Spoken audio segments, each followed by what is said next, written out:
Hello mga kordapya, kwento ko lang sa inyo mga kordapya yung naranasan ni Farah sa kanyang pagle-labor. Ito na mga kordapya, kitang-kita nyo naman na nahihirapan na si Farah Bong sa mga araw na ito.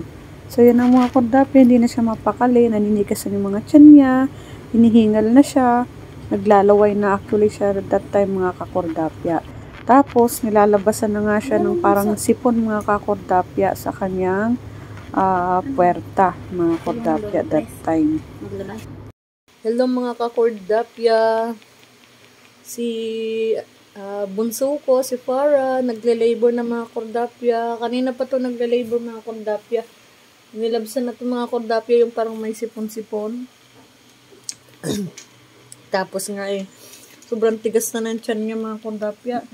Naglalaway na nga si Farah mga kordapya. Oh, kawawa naman ang bunso ko. Pagod na siya. Nag-iiri siya. Wala namang nalabas mga kordapya. Kanina mga kordapya, dito namin nilagay. Hindi naman siya mapakali. Naglabas na kami ng mga basahan dito. Tapos ginawa na nga rin ni Diyan ng mga kordapya. Ayaw din. Kaya nilagay na namin din sa palanggana. Baka ako aanak na. Wawa naman Update ko kayo mga mamaya, mga kordapya, sa unang baby ni Farah. Baby, anak na baby ha? This is it na nga mga kakordapya. Nakita na nga namin na may lumalabas na ulo na kanyang first puppy. So that time mga kordapya, nakakaawa talaga. Yung paghihirap ni Farah, kitang-kita ko sa kanyang mga mata.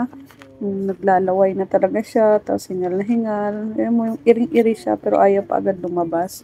Siguro nga dahil first baby kaya nahihirapan niyang ilabas yung kanyang first na tuta. So yun ang mga kordapya, tinutulungan na nga namin na i-push pababa. So this is it na mga kordapya. Lumabas na nga yung first baby ni Farah Bong.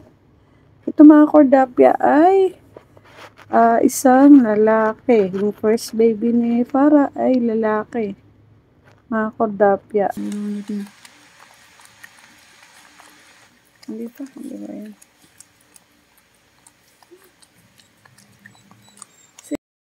Tapos lumipas nga yung mga 15 minutes mga kordapya ay lumabas na ulit yung kanyang pangalawang baby. Kulay black mga kordapya.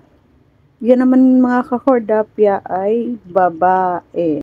At ayun ang mga kordapya, akala namin ay dalawa lang yung tuta ni Farah. Pero pagkatapos ng mga 5 hours ay nag-labor ulit siya. At yun ang nilabas niya na babae ay patay na mga kakordapya.